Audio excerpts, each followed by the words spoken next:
자, 이번 주간은 고난 주간입니다. 저희가 사순절을 보내고 있고 오늘은 종려주일이죠. 종려주일을 시작해서 이제 한 주간 동안 고난 주간을 갖게 됩니다. 예수님께서 고난을 받으신 한 주간을 기념해서 예수님께서 받으신 고난의 의미를 되새길 수 있는 그런 시간이 되기를 바랍니다. 1년 52주 내내 고난을 묵상할 수 있는 시간들이지요. 주님의 고난과 나를 위해서 흘리신 그 보혈의 은혜를 1년 내내 우리가 고백하고 또 묵상해도 부족하지 않을 그런 것들이지만, 특별히 이번 한 주간은 집중적으로 예수님의 고난을 묵상하는 그런 주간으로 갖게 된 것입니다. 이번 주간 오늘부터 시작해서 예수님께서 예루살렘 성에 본격적으로 입성하셔서 매일 이제 출퇴근을 하세요. 배단이라든지 이쪽으로 저녁에 나가셨다가 다시 들어오셨다가 이렇게 하면서 마지막 그 목요일 날 주의 만찬 예식을 가지시고 거기서 잡히셔서 금요일 날 십자가에 못 박혀 돌아가시게 됩니다. 예수님의 십자가의 죽으심을 묵상하면서 한 주간 동안 일어났던 여러 가지 일들이 있지만, 그 중에 하나가 또 주의 만찬 의식을 나누는 거죠. 6월절 마지막 만찬을 제자들과 함께 나누시면서 이것은 내가 너희를 위해서 찢기고 상하는 그 몸이다, 이렇게 말씀하시면서 떡을 떼어주시고, 또 이것은 내가 너희를 위해서 흘리는 언약의 피다라고 말씀하시면서 이제 포도주를 제자들과 함께 나누는 그런 시간을 갖습니다. 그리고 이 고난 주간이 있는 주간, 예수님께서 십자가에 못 박혀 달려 돌아가시는 그 주간이 어떤 주간이냐면 유월절이라는 절기입니다. 유대의 절기 중에서 유월절이라는 절기인데, 여러분도 알다시피 유월절이라는 절기는 이 출애굽을 할 때 마지막 재앙이잖아요. 마지막 재앙에 모든 장자, 애굽에 있는 모든 장자를 죽이는 그 재앙이 그 땅 가운데 일어나게 됐는데, 어린 양을 잡아서 이 문의 좌우 문설주와 임방에 바르면 죽음의 사자가 그 집을 넘어갈 것이다. 패스오버, 유월할 것이다 라고 해서 그 양을 잡아서 그 피를 바른 집만 살게 되는 그런 은혜를 얻게 되죠. 그날 이후로 유월절, 이스라엘 백성들을 애굽에서 건져낸 마지막 사건이기도 하고, 그래서 상징적으로 의미하는 사건으로 유월절을 지키게 됩니다. 근데 어린 양을 잡아서 그 피를 뿌린 것처럼 예수님께서 십자가에 달려 돌아가셔서 그 보혈을 흘렸기 때문에 예수님께서 우리의 구세주가 되셨습니다. 그것을 유월절 어린 양 되신 예수님이라고 표현합니다. 그러니까 딱 절기도 딱 맞게 예수님께서 그 절기에 십자가에 달려 돌아가시는 그 주간입니다. 그렇기 때문에 이 예수님의 죽으심은 구약에 있는 제사와 깊이 연관되어 있습니다.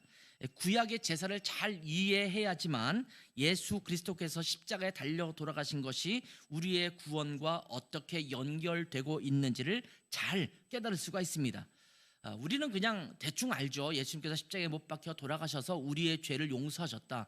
근데 그게 어떻게 우리의 죄를 용서하신 것이 되지? 이렇게 우리가 얘기할 수 있고, 또 교회를 안 다니시는 분들은 그것과 어떻게 우리의 죄랑 연결될 수 있는가를 또 궁금해할 수 있지만, 구약에 하나님께서 구약 성경을 통해서 제사라는 제도를 마련해 주시고, 그 제사는 사실은 나중에 메시아로 오셔서 우리 죄를 구원하실 예수님께서 죽으실 것에 대한 일종의 그림자, 하나의 모형처럼 이 제사 제도를 만들어 주셔서 이스라엘 백성들이 그 제사를 통해서 그때마다 구원을 얻도록, 그 죄 사함을 얻도록 그렇게 만들어 주셨습니다. 이제 구약에 나타난 제사를 보면 굉장히 복잡하게 느껴지죠.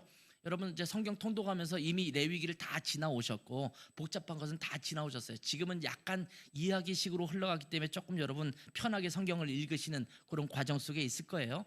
아마 여러분이 읽으면서 제일 힘들고 어렵게 지나온 것이 어디였을까요? 지금까지 통독하시면서 아마 모르긴 몰라도 대체적으로 레위기에서 많이들 걸려요. 뭐 맨날 똑같은 제사 제도를 만들어서 이렇게 해라 저렇게 해라 라고 말하면서 제사 제도에 대해서 얘기하는데 읽고 넘어갔음에도 불구하고 잘 모르는 경우 많거든요. 그리고 사실은 예수님을 믿는 그리스도인들조차도 그 제사에 대해서 우리가 익숙해요. 그 이름도 익숙한데 사실은 그게 명확하게 뭔지를 잘 모르는 경우도 많아요. 그래서 우리는 일반적으로 구약의 제사는 복잡하다, 그냥 이렇게 생각하기 쉽습니다. 그렇지만 사실은 그렇지가 않습니다. 제사에 대해서 뭐 속죄제니 또 화목제니 속건제니라고 하는 명칭이 있어요. 그런가 하면 번제니 요제니 관제, 뭐 이런 명칭도 있습니다. 이런 제사의 명칭이 이럴 때는 뭐 번제로 드려라, 이럴 때는 화제로 드리는데 뭐 속죄제로 드려라, 이렇게 말하면 이게 도대체 뭘 말하는 건지 헷갈릴 수가 있거든요. 이 제사의 명칭은요 크게 두 가지로 분류한다고 보시면 됩니다. 하나는 제사의 방법에 따라서 명칭을 붙이는 게 있어요. 제사의 방법에 따라서. 또 하나는 제사를 어떤 목적에 의해서 드리느냐에 따르는 그런 제사의 그 어떤 명칭이 있습니다. 그래서 방법에 따르는 제사의 몇 가지를 보면 화제, 요제, 거제, 전제, 이런 것들이 있습니다. 이 명칭들은요 제사를 어떤 방법으로 드릴 것인가, 방식에 대한 문제입니다. 그렇기 때문에 하나님 앞에 속죄제를 드리는데 먼저 거제로 드린 다음에 뭐 화제를 드려라 뭐 이러면은, 거제라는 것은 이렇게 손을 드는 거예요. 이렇게 들어서 하나님 앞에 제물을 이렇게 들어 올리는 그런 방법이거든요. 그런 다음에 화제를 드린다는 것은 그 다음에 불태워서 드린다라는 표현을 말씀하고 있는 겁니다. 그래서 화제는 말 그대로 불로 태워 드리는 제사의 방식이고요. 요제는 여러분 요람이라는 말 들어보시죠. 요람, 이렇게 흔들흔들거리는 것처럼 요제는 흔들어서 드리는 거예요. 그 제물을 하나님 앞에 한번 이렇게 흔들어서 하나님 앞에 드리는 거예요. 그리고 거제는 말씀드린 대로 든다라는 말이에요. 들것자 써서 이렇게 들어서 드리는 그런 것입니다. 전제 또는 관제라는 말이 있는데, 이것은 그 영어로 보면 드링크 오퍼링이라고 써 있는데, 그는 이렇게 포도주를 붓는 것, 이런 것들을 이제 관제 또는 전제라고 말하는 것입니다. 그런가 하면 제사의 목적에 따라 분류하는 것이 있습니다. 속죄제, 속건제, 뭐 번제, 이런 것들이 있습니다. 이 속죄제는 모든 율법을 어겼을 때 그 죄를 용서받기 위해서 드려지는 그런 죄입니다. 그러니까 율법을 어기거나 우리가 하나님 앞에 범죄했을 때 포괄적인 의미에서 나의 모든 죄를 주님 앞에 속죄를 요구합니다라고 하며 드릴 때가 속죄제라고 말해요. 그런가 하면 속건죄가 있습니다. 속건죄는 제가 이 건자가 그런 건자가 아니에요. 이 건자라는 말은 허물 건자를 말하는 건데, 제가 그냥 말처럼 건수별로 드리는 제사다, 이렇게 쉽게 이해라, 이렇게 말하는데, 내가 누구에게 잘못을 했거나 내가 뭔가 허물이 있거나 내가 특별한 죄를 지었거나 그러면 그것에 대해서 하나님 앞에 용서받기 위해서 드려지는 죄를 속건죄라고 이야기를 하죠. 화목제라는 것은 하나님과 제사를 드리는 사람 사이의 화목과 화친을 상징하는 겁니다. 그러니까 우리가 요즘 뭐 헌금으로 따진다면 내가 그냥 감사 헌금을 드립니다. 그리고 내가 그냥 하나님 앞에 영광스럽게 드리기 위해서 그냥 하나님의 영광을 위해서 헌금합니다, 이러면 아무런 목적이 없잖아요. 그냥 하나님 앞에 드리는 거거든요. 화목제는 그런 용도의 제사입니다. 하나님을 향한 감사나 특별한 서원을 하나님 앞에 요청하거나 그저 자원하는 마음으로 그냥 하나님 앞에 뭔가를 드리고 싶어서 드리는 제사 할 때 화목제를 드립니다. 번제라고 하는 것은 burnt offering, 이건 구워서 드린다라는 방법 같기는 한데, 이것은 그 방법을 의미하는 것이 있지만 화제와 비슷한 느낌이 있잖아요. 이 번제는 목적이 하나 있습니다. 그 뭐냐면 하나님을 향한 충성의 약속을 위해서 드리는 제사입니다. 그래서 번제는요 상번제, 항상 드린다라고 해서 상번제라고 하는데, 매일매일 드리도록 되어 있는 것이 상번제라고 하거든요. 이 번제는 그냥 하나님 앞에 일상적으로 드리는 제사를 이제 번제라고 말을 합니다. 그런가 하면 소제가 있습니다. 그레인 오퍼링이라고 하잖아요. 그레인이 곡식이나 곡물을 말하는 것처럼 곡식을 곱게 빻아서 하나님 앞에 드리는 제사를 이제 소제라고 말합니다. 이것도 방법 아닌가 이렇게 생각할 수 있을지 모르지만, 하나님을 향한 순수한 희생적 봉사를 의미하는 그런 목적을 가지고 드리는 제사이기도 합니다. 물론 이 두 가지가 섞이기도 해요.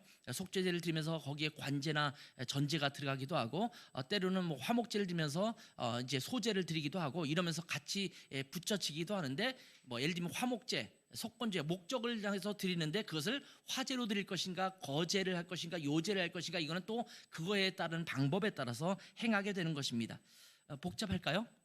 이렇게 하니까 조금 정리가 되죠. 그래서 이 두 가지로 분류를 해서 하나는 방식에 따르는, 또 하나는 목적에 따르는 방법으로 이렇게 부르기 때문에 이것이 서로 혼용되면서 사용될 수 있다, 이렇게 말씀을 드렸습니다. 아무튼 제사를 드릴 때는 목적에 따라서 죄를 용서받기 위해서 속죄제를 드린다고 하면, 속죄제는 불로 태우는 제사를 드려야 하거든요. 그러면 속죄제는 무슨 제로 드려야 될까요? 방식으로는 화제로 드려야겠죠.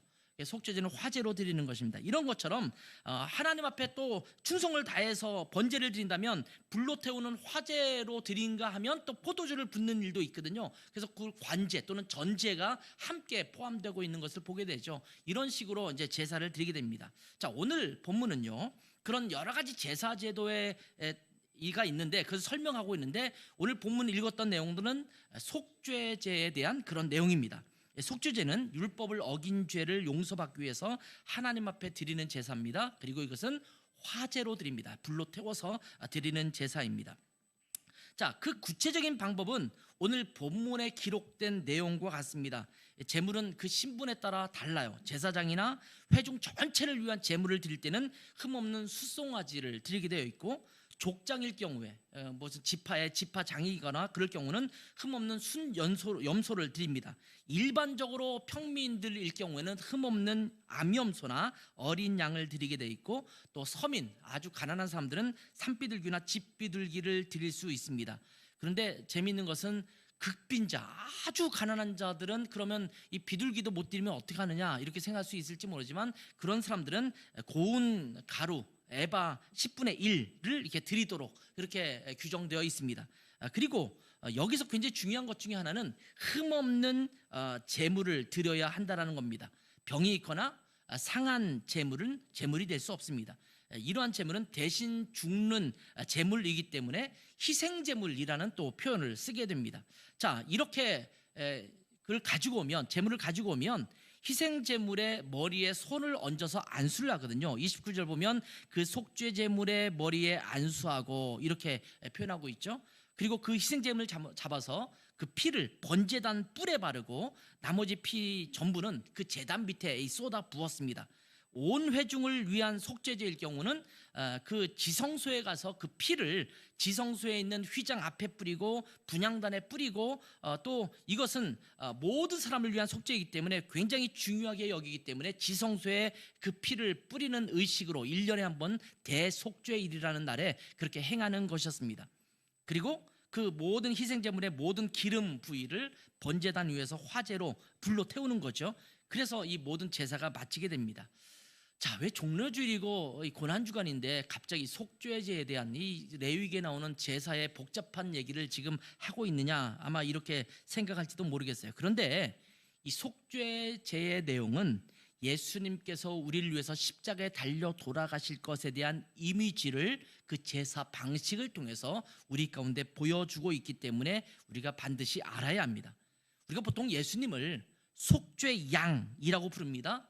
그런가 하면 하나님의 어린 양이라는 표현을 사용하기도 합니다. 예수님께서 이 땅에 오셔서 십자가에서 돌아가시는 것은 마치 이스라엘 백성들의 죄를 용서하기 위해서 희생제물을 취해서 그 희생제물의 피를 흘리게 하고 하나님께서 그 죄를 용서하시게 했던 것처럼, 예수님께서 우리의 죄를 용서하시기 위해서 대신 희생제물이 되셔서 이 속죄제의 송아지 또는 어린 양 비둘기가 되셔서 우리를 위해서 구원하시는 하나님의 능력과 은혜라는 것을 보여주는 것입니다. 그렇다면 예수님의 희생과 속죄제는 어떤 연관 관계가 있을까요? 자, 가장 먼저 우리가 좀 살펴볼 것은 이 희생제물의 중요한 자격 중에 하나가 뭐라고 그랬습니까? 아까 한번 언급했습니다만 흠없는 제물이어야 된다, 이렇게 말씀드렸어요. 28절 다시 한번 볼게요. 그가 범한 죄를 누가 그에게 깨우쳐 주면 그는 흠없는 암염소를 끌고 와서, 또 32절에 보면 그가 만일 어린 양을 속죄제물로 가져오려거든 흠없는 암컷을 가져와라. 여기는 뭐 뒤에 암컷이냐 암염소냐 숫송아지냐 이거보다 더 중요한 것은 흠없는 제물이어야 된다라는 말씀입니다. 우리의 죄값을 치르기 위해서 드려지는 희생제물은 흠이 없어야 된다라는 겁니다. 어떤 것이 흠이 있다라고 하면 우리가 인간으로 따지면 죄가 있는 것처럼 여겨지는 거예요. 상징하는 거예요. 그러니까 우리의 죄를 대신 짊어지고 죽어야 되는 그 희생제물이 흠이 있다면 안 된다라는 거죠. 그래서 흠없는 하나님 앞에 드리는 정성스러운 제물이기 때문에 흠이 없기도 하지만 우리의 죄를 대신 짊어져야 되는 희생제물이기 때문에 흠없는 것을 드려야 된다라고 말하고 있는 겁니다. 자, 이것에서 우리가 좀 살펴볼 수 있는 것은 뭐냐면, 예수 그리스도가 희생제물 되신 예수님이, 어린 양 되신 예수님이 어떤 분이시냐? 그분은 흠이 없는 분이셨다라는 겁니다. 죄가 없으신 분이었다라는 겁니다. 예수님은 인간의 몸을 입고 이 땅에 오셨지만 죄는 전혀 없으시다라고 성경은 말씀하고 있습니다. 예수님은 완전한 인간의 몸을 입고 오셨습니다. 예수님은 50%는 인간이고 50%는 하나님의 속성을 가진 그런 조합된 그런 존재가 아니라 100% 인간의 몸을 입고 오셨고 100% 하나님으로 계셨습니다. 이 땅에 오신 예수님이 바로 그러한 분이십니다. 완전한 인간이면서 완전한 하나님이신 분이셨습니다. 그렇기 때문에 완전한 인간의 몸을 입고 오셨으니까 인간의 연약함 때문에 때로는 죄를 짓기도 하잖아요. 그럼에도 불구하고 성경은 우리에게 말하기를 그는 인간의 몸을 입고 오신 분이지만 죄는 없었다라고 못 박아서 분명하게 이야기해주고 있습니다. 성경은 이 부분을 계속해서 우리에게 확인시켜주고 있습니다. 한번 몇 가지의 성경 구절을 찾아볼게요. 고린도 후서 5장 21절입니다. 여기 보면 하나님이 죄를 알지도 못하신 이를 우리를 대신하여 죄로 삼으신 것은, 예수님이 어떤 분이라고요? 죄를 알지도 못한 분이다, 이렇게 말하고 있죠. 요한일서 3장 3절부터 5절에 있는 말씀을 볼게요. 주를 향하여 이 소망을 가진 자마다 그의 깨끗하심과 같이 자기를 깨끗하게 하느니라. 이 그가 누구냐면 예수님이시죠. 예수님은 깨끗하신 분이라는 겁니다. 4절, 죄를 짓는 자마다 불법을 행하나니 죄는 불법이라. 그가 우리 죄를 없애려고 나타나신 것을 너희가 아나니 그에게는 죄가 없으신다. 예수님은 죄가 없다라고 못 박아 또 얘기하고 있죠. 또 히브리서 4장 15절 보겠습니다. 우리에게 있는 대제사장, 이분은 바로 예수 그리스도를 말하는 겁니다. 우리를 위해서 속죄의 제물을 드리는 사람이 대제사장이잖아요. 우리의 대제사장이 되신 예수님은 우리의 연약함을 동정하지 못하실 이가 아니요 모든 일에 우리와 똑같이 시험을 받은 자로 돼 인간의 몸을 가지고 똑같은 인간의 삶을 사셨지만 죄는 없으시니라. 이분이 바로 예수님이십니다. 베드로전서 2장 21절부터 25절을 보겠습니다. 이를 위하여 너희가 부르심을 받았으니 그리스도도 너희를 위하여 고난을 받으사 너희에게 본을 끼쳐 그 자취를 따라오게 하려 하셨느니라. 그는 죄를 범하지 아니하시고 그 입에 거짓도 없으시며 욕을 당하시되 맞대어 욕하지 아니하시고 고난을 당하시되 위협하지 아니하시고 오직 공의로 심판하신 이에게 부탁하시며 친히 나무에 달려 그 몸으로 우리 죄를 담당하셨으니 이는 우리로 죄에 대하여 죽고 의에 대하여 살게 하려 하심이라. 그가 채찍에 맞음으로 너희는 나음을 얻었나니 너희가 전에는 양과 같이 길을 잃었더니 이제는 너희 영혼의 목자와 감독 되신 이에게 돌아왔느니라. 여기 보면 그는 죄를 범하지 아니하셨다. 좀 구체적으로 얘기하고 있죠. 욕을 당하시되 욕하지 아니하시고 이런 주님의 모습을 이야기하고 있습니다. 우리 죄를 대신 짊어지고 우리의 죄를 해결하실 분은 죄가 없으신 분이어야 합니다.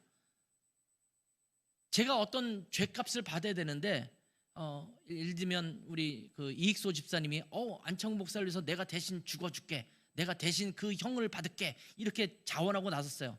너무나 감사하죠. 근데 재판관이 딱 보니까 이익소 집사님도 죄가 많아. 그래서 나의 죄를 대신 갚아줄 수가 없어요. 너는 너의 죄를 감당하기도 부족한데 뭘 남의 죄를 갚아줘, 이렇게 말할 수 있잖아요. 이지영 집사가 그러면 제가 그럼 대신 죽을게요 하고 일어섰어요. 근데 이지영 집사도 딱 보니까 죄가 엄청 많아. 그러니까 이지영 집사도 저를 위해서 죽을 수가 없는 거예요. 이 세상에 있는 모든 사람은 다른 사람을 위해서 죽을 수 있는 자격이 있는 사람이 없어요. 왜냐하면 그 모든 사람이 죄인이기 때문입니다. 모든 사람이 사망에 이를 만한 죄를 지은 자들이기 때문입니다. 죄 없으신 분만이 우리를 위해서 대신 죽을 수 있는 자가 되는 것입니다. 그분이 바로 예수 그리스도이십니다. 그리고 그분이 우리의 죄를 대신 담당하셨어요. 그러면 나 한 사람을 위해서 예수님이 죽으셨으면 끝난 거지, 아니 그러면 다른 사람을 위해서 어떻게, 목숨이 하나밖에 없는데, 이렇게 말할 수 있을지 몰라요. 그런데 예수님의 목숨 값은 우리와 같은 값으로 계산하지 않습니다. 그분은 하나님의 아들이십니다. 우리 모든 인류를 다 통틀어서도 갚을 수 없는, 그 가치를 비길 수 없는 그런 존재가 바로 하나님의 아들 예수 그리스도이십니다. 그 흠없인 예수 그리스도가 우리를 위해서 십자가에 돌아가신 것입니다. 자, 이 예수님이 이렇게 죄가 없으신 예수님께서 우리 죄를 대신 지시고 십자가에 달려 돌아가신 것입니다. 예수님은 죄가 없으시기 때문에 죄로 인해서 죽을 이유가 하나도 없습니다. 죄의 대가를 치르지 않아도 되시는 분입니다. 그런데 이런 죄 없으신 예수님께서 우리 죄를 위해서 대신 짊어지신 것입니다. 그래서 우리의 죄 때문에 우리를 위해서 대신 죽으신 것입니다. 오늘 본문에 29절과 33절을 보면 제가 아까도 잠깐 언급했습니다만 희생제물을 가지고 와서 그 제사를 드릴 때 먼저 하는 의식이 있습니다. 그게 뭐냐면 그 제물에 손을 얹어서 기도하는 겁니다. 안수기도하는 겁니다. 이 안수기도는 이 제물을 축복하는 기도가 아닙니다. 자, 29절 보세요. 그 속죄제물의 머리에 안수하고 그 제물을 번제물을 잡는 곳에서 잡을 것이요. 33절에도 동일하게 그 속죄제 제물의 머리에 안수하고 번제물을 잡는 곳에서 속죄제물로 잡을 것이요. 이렇게 말씀하고 있죠. 이 죄를 제물에다가 안수해서 기도하는 것은 뭐냐면 내가 갖고 있는 죄를 이 희생제물에게 전가하는 것입니다. 이제 모든 내 죄를 이 희생제물에 옮겨 놓습니다. 그리고 내 죄를 대신 짊어진 이 희생제물은 이제 죽어서 내가 죽어야 될 죄를 대신 갚아주는 겁니다. 이렇게 하는 기도가 안수기도인 겁니다. 제가 죄를 지었습니다. 제가 그 죄의 대가로 죽어야만 하는데 대신 이 어린 양을 가지고 왔습니다. 그리고 제 죄를 대신해서 이 양이 죽습니다. 제 죄를 이 양에게 모두 넘깁니다. 이러한 의미를 가지고 안수하는 것입니다. 물론 사람이 죽을 목숨을 어떻게 어린 양이 대신할 수 있겠느냐, 이렇게 반문할 수 있죠. 사람의 가치는 큰데 어떻게 양이 인간의 가치만큼 그 가치를 할 수 있겠느냐, 이렇게 말할지도 모르겠어요. 그런데 하나님께서 그것은 우리에게 베푸신 은혜입니다. 너희 죄를 갚을 수 없지만 내가 너에게 방법 하나를 알려줄게. 어린 양이든 수송아지든 아니면 암염소든 이 염소를 가지고 와서 어린 양을 가지고 와서 이렇게 하면 이것으로 너희의 죄를 퉁쳐줄게. 갚은 걸로 해줄게. 그렇지만 이걸로 끝나지는 않아. 내년에 또 드려야 돼. 너가 죄를 지을 때마다 다시 그렇게 해야 돼. 그래서 죄를 지을 때마다 희생제물을 가져와서 하나님 앞에 속죄제를 드려야 되고, 모든 이스라엘 백성들을 위해서 1년에 한 번은 전체 백성을 위해서 속죄제를 드리는 날이 있어야 돼. 그래서 대속죄를 만들어서 그렇게 속죄제를 드리게 하신 것입니다. 그것은 하나님의 은혜입니다. 어떻게 어린 양이, 송아지 한 마리가 저의 가치를 대변할 수 있겠어요? 그런데 하나님이 은혜를 베풀어 주셔서 대신 이 양이 죽는 것을 너가 죽는 것으로 대신하겠다라고 은혜 주신 것입니다. 베드로전서 3장 18절에 보면 이런 말씀이 있습니다. 그리스도께서도 단번에 죄를 위하여 죽으사 의인으로서 불의한 자를 대신하셨으니, 그분은 의로우신 분인데 이 불의한 자를 대신해서 우리의 죄를 전가받아서 그분께서 십자가에 달려 돌아가셨다라고 말씀하고 있는 겁니다. 예수님께서 죽으신 것은 우리 때문에 우리의 죄를 대신 짊어지신 것입니다. 그리고 우리 대신 십자가에 못 박혀서 피를 흘리고 돌아가신 주님이십니다. 자, 이 십자가에 못 박혀서 그 모든 피를 흘리시고 돌아가신 이유가 뭐냐면 죄 때문에 죽어야 하는 우리를 위해서 대신 죽으신 거라는 겁니다. 자, 여러분, 이 세상에서 피를 노래하는 회개한 노래는 많지 않습니다. 피를 찬양하고 피를 노래한다는 것은 회개한 일 아닙니까? 그런데 그런 노래들이 만약에 있다면 굉장히 호전적인 노래거나 이상한 집단에서 부르는 노래일 겁니다. 군대에 가면 그런 게 좀 있어요. 뭐 전우의 시체를 넘고 넘어 앞으로 뭐 피에 대한 얘기가 잠깐 군가에는 있긴 있습니다. 그런데 기독교의 찬송을 보면 유독 피를 많이 노래합니다. 주의 보혈 능력이 있도다, 주의 피 믿어, 피를 노래하죠. 나의 죄를 씻기는 예수의 피밖에 없네. 내 주의 보혈은 정하고 정하다. 다 피를 노래해요. 샘물과 같은 보혈은 임마누엘 피로다. CCM도 마찬가지예요. 보혈을 지나 하나님 품으로, 보혈을 노래해요. 찬송 중에 의외로 많은 경우가 이 보혈, 피를 찬양하고 노래합니다. 근데 여러분, 좀 제정신으로 그 가사를 보면 이상한 노래들이에요. 우리는 그 보혈의 능력을 알고 있고 그 은혜를 알고 있기 때문에 이렇게 부르는 것에는 문제가 없잖아요. 근데 교회를 안 다니는 사람들이 그냥 저 그 찬송가다라고 하면서 그냥 대충 들어 넘겨서 그렇지, 그 가사를 면밀히 살피면 다들 저 기독교인들은 이상한 노래를 부르고 있네, 어떻게 피를 노래하느냐, 저 회개한 집단이라고 말할 수 있을지 몰라요. 그런가 하면 어떤 때는 예수님의 피라고 하면서 같이 포도주를 나눠 마시고 예수님의 찢기신 몸이라고 하면서 떡을 나눠 먹는다고 치면 저것들은 피를 노래하고 심지어 몸을, 또 그 피를 서로 마신다고 한다면 이상한 종교 집단이라고 생각하지 않겠습니까? 사실은 기독교 초창기에는 로마 카톨릭이 되기 전에 핍박받을 때 그런 것이 그들에게 흉이 되기도 했습니다. 이 모든 것들은 이 희생제물의 내용과 관계가 있습니다. 히브리서 9장 22절에 보면 이렇게 말씀하고 있죠. 피 흘림이 없은즉 사함이 없느니라. 모든 물건이 피로써 정결하게 된다. 왜냐하면 정결하게 된다는 것은 죄의 값을 치러서 깨끗하게 됐다라는 거거든요. 이 죽음을 의미하는 것이 피예요. 생명을 의미하는 것이 피예요.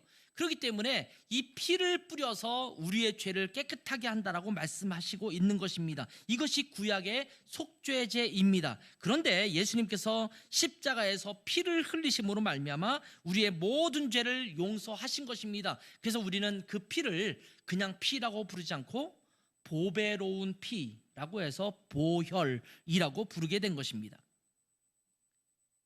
이것이 주님께서 십자가에 달리신 그 피와 찢기신 몸의 의미입니다. 그런가 하면 예수님은 단번에 희생제물이 되셨습니다. 단번에 희생제물이 되었는데 그냥 희생제물이 아니라 영원한 희생제물이 되셨습니다. 우리의 모든 죄를 영원히 속죄해 주셨다는 겁니다. 제가 독일에서 살면서 많이 귀찮았던 것 중에 하나가 뭐냐면 비자를 갱신하는 겁니다. 3년짜리 비자를 주면 3년마다 다시 또 가서 모든 서류 복잡하거든요. 서류 다 이렇게 구비해서 또 비자청에 가서, 관청에 가서 또 이렇게 비자를 신청해요. 이렇게 계속 신청하는데 돈도 많이 들죠. 또 우리 4명의 식구니까 4명의 모든 서류를 다 준비해야 되니까 복잡하죠. 엄청나게 구비 서류가 많거든요. 이걸 할 때마다 막 짜증나요. 미리 약속 잡아야 되고 가서 시간 기다려야 되고 또 인터뷰해야 되고 얼마나 짜증스러운지 몰라요. 근데 어느 날 제가 영주권을 얻을 수 있는 자격이 되는 연도가 됐어요. 몇 년 지나면 그걸 해주거든요. 근데 그리고 나서 영주권을 신청해서 우리 가족이 다 받았는데 너무나 자유로운 거예요. 왜냐하면 한 번 받은 영주권은 없어지지 않거든요. 제가 독일에 계속 거주하는 한 문제가 없어요. 그래서 계속 영주권을 갖고 있죠. 그리고 이제 저희가 독일 사역을 다 청산하고 한국으로 나오려고 하니까 제가 독일에 자주 나올 수 없잖아요. 6개월마다 한 번씩 나와야 돼 영주권이 유지되는데 그걸 할 수 없으니까 관청에다 제가 연락을 했어요. 제가 한국 나가면 이제는 6개월에 한 번씩 나오기 어렵다.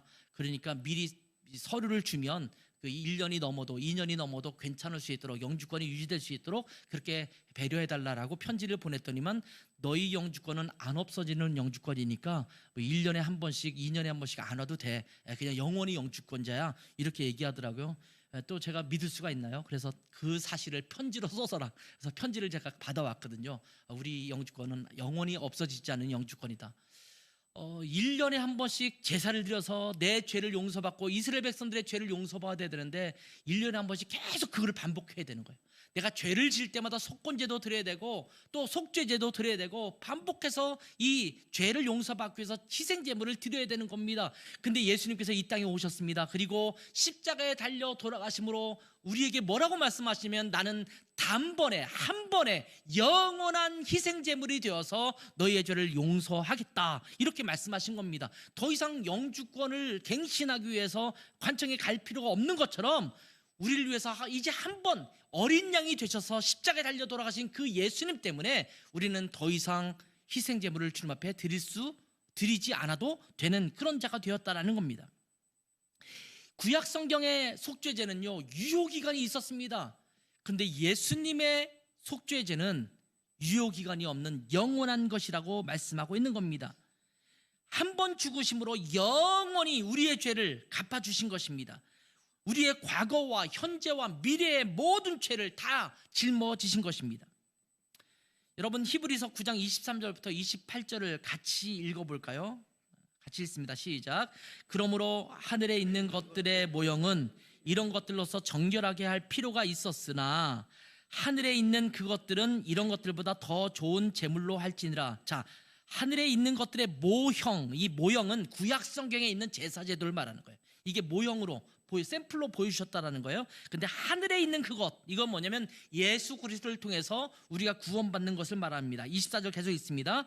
그리스도께서는 참것의 그림자인 손으로 만든 성소에 들어가지 아니하시고 바로 그 하늘에 들어가사 이제 우리를 위하여 하나님 앞에 나타나시고 대제사장이 해마다 다른 것의 피로써 성소에 들어가는 것 같이 자주 자기를 드리려고 아니하실지니 그리하면 그가 세상을 창조한 때부터 자주 고난을 받았어야 할 것이로되 이제 자기를 단번에 제물로 드려 죄를 없이 하시려고 세상 끝에 나타나셨느니라. 한 번 죽는 것은 사람에게 정하신 것이요 그 외에는 심판이 있으리니 이와 같이 그리스도도 많은 사람의 죄를 담당하시려고 단번에 들이신 바 되었고 구원에 이르게 하기 위하여 죄와 상관없이 자기를 바라는 자들에게 두 번째 나타나시리라. 여기서 뭐라고 말하냐면 구약 성경 때는 계속 매년마다 제사장이 자주 제물을 드렸다. 만약에 예수님도 그렇게 하시려면 창세 때부터 계속 자주 이 땅에 예수님이 오셔서 또 죽으시고 올라가셨다가 다시 내려오셔서 또 죽으시고 올라가셨다가 반복했어야 되는데 예수님께서는 그렇게 하지 아니하셨다. 자주 고난받는 것이 아니라 단번에 제물로 드려 죄를 없게 하시려고 이 땅에 오신 것이다 라고 하시면서 예수님의 고난과 십자가에 대해서 말씀해 주시고 있는 겁니다.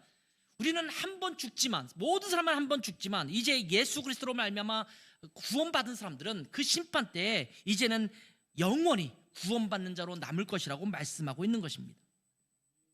예수님은 단번에 영원한 속죄제물로 드려지신 것입니다. 그리고 이것으로 인해서 우리는 영원한 구원을 받게 된 것입니다. 더 이상 우리의 죄를 용서받기 위해서 매번 하나님 앞에 속죄제를 드릴 필요가 없게 된 것입니다. 예수 그리스도께서 십자가 위에서 나와 여러분의 죄를 속죄제물로 짊어지시고 돌아가셨기 때문에 이제는 죄로부터 완전히 자유로운 자가 된 것입니다. 할렐루야. 이것이 우리에게 주신 은혜입니다.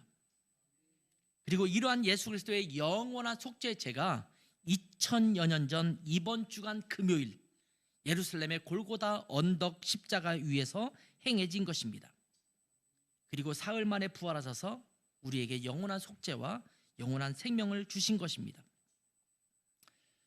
저는 예수 그리스도가 없었다면 우리가 너무 허무한 삶을 살 수 있을 것 같고 희망 없는 삶을 살 수밖에 없는 것 같아요. 왜냐하면 자꾸 죄를 짓잖아요. 그런데 늘 감사하는 것은 뭐냐면 예수님께서 그렇게 십자가에 달려 돌아가셨기 때문에 더 이상 우리가 죄 때문에 고민할 필요가 없다라는 겁니다. 죄 때문에 불안해할 필요가 없다라는 겁니다. 우리의 모든 죄는 이미 예수님께서 갚아 주셨기 때문입니다. 그래서 그날을 기념해서 고난주간으로 지키고 금요일은 고난일, 순환일로 지키면서 우리를 구원하시기 위해서 십자가에 지시고 또 십자가에서 못 박혀 돌아가신 것을 깊이 묵상하게 되는 것입니다. 그리고 그 은혜와 사랑에 우리가 감사하는 것입니다. 그리고 부활절을 통해서 영원한 생명을 주신 하나님께 우리 구주 예수 그리스도께 감사의 예배로 나아가게 되는 것입니다. 자, 이번 주간 고난주간으로 보내면서 주님의 이 놀라운 사랑을 깊이 묵상하는 시간이 되기를 축원합니다. 고난일인 금요일은 주님 앞에 나왔으면 좋겠어요. 그래서 주님의 희생을 깊이 묵상하고 감사하며 기도하는 날이 될 수 있기를 바랍니다. 금요일날은 우리가 줌으로 기도회를 할 거예요. 고난일 기도회를 할 텐데 여러분의 있는 장소에서 함께 접속하셔서 그날 주님이 우리에게 베푸신 은혜를 깊이 묵상하는 시간 되시기를 바라고, 이번 한 주간은 여러분이 어떤 방식으로든, 어떤 분은 금식할 수도 있어요. 한 끼에 금식할 수도 있고 금요일 하루 금식할 수도 있고, 어떤 분들은 미디어 금식하는 분도 있더라고요. 내 유튜브 이번 주간도 안 보겠다, 아니면 텔레비전을 안 보겠다, 이런 분도 있을 수 있고, 이번 주는 내가 즐겨하던 게임을 안 하겠다, 뭐 이러신 분도 있겠고, 나름대로 여러분께서 주님 앞에 고난주간으로 보내는 깊이 묵상하는 시간을 가지면서 하나님의 은혜를 또 그리스도의 고난을 깊이 묵상하는 여러분 되시기를 주님의 이름으로 축원합니다. 기도하겠습니다.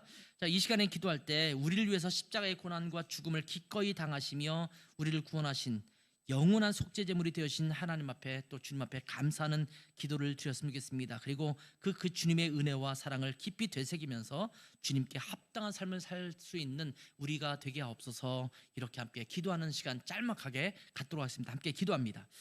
아버지 하나님, 오늘 말씀을 통해서 우리의 구세주가 되시고 우리의 주님이 되셔서 우리의 영원한 희생 제물이 되신, 그래서 우리에게 영원한 구원을 주신 예수 그리스도의 은혜를 다시 한번 깊이 묵상해 보았습니다. 구약 성경에 나타난 그 속죄의 제를 통해서 또 여러 제사제를 통해서 우리가 하나님 앞에 어떻게 나아갈 것이며 우리의 구원과 우리의 속죄가 어떻게 이루어질 것인지에서 말씀해 주시고, 그것을 예수 그리스도를 통해서 우리 가운데 영원히 베풀어 주신 주님의 은혜가 있음을 인하여 참으로 감사합니다. 하나님, 이제 이번 주간 그 하나님의 은혜와 또 예수 그리스도께서 속죄 제물 되신 그날을 기념하면서 함께 고난 주간으로 또 고난일로 함께 보내게 되었습니다. 하나님, 우리에게 주신 하나님의 은혜를 깊이 묵상하며 보내는 시간 되게 도와주시고, 하나님, 우리에게 주신 그 은혜가 얼마나 놀랍고 감사한지를 주님 앞에 온전히 내어드리는 복된 한 주간 될 수 있도록 은혜 베풀어 주시옵소서. 하나님 아버지, 우리에게 베푸신 주님의 은혜가 얼마나 놀랍고 큰지 우리가 주님 앞에 감사할 수밖에 없고 찬양할 수밖에 없습니다. 2000년 전 우리를 위한 영원한 속죄 제물이 되어주셔서 우리를 영원히 구원해 주시고 영원한 생명을 주신 주님 앞에 감사하는 저희 마음을 잃지 않게 도와주시고, 한 주간 그것을 더 깊이 묵상하는 시간 되게 도와주시고, 정말 허물과 죄가 정말 많았던 우리를 위해서 그렇게 은혜를 베푸신 주님의 은혜에 감격하며 한 주간을 보낼 수 있도록 은혜 베풀어 주시옵소서. 감사하며 예수님의 이름으로 기도했습니다. 아멘.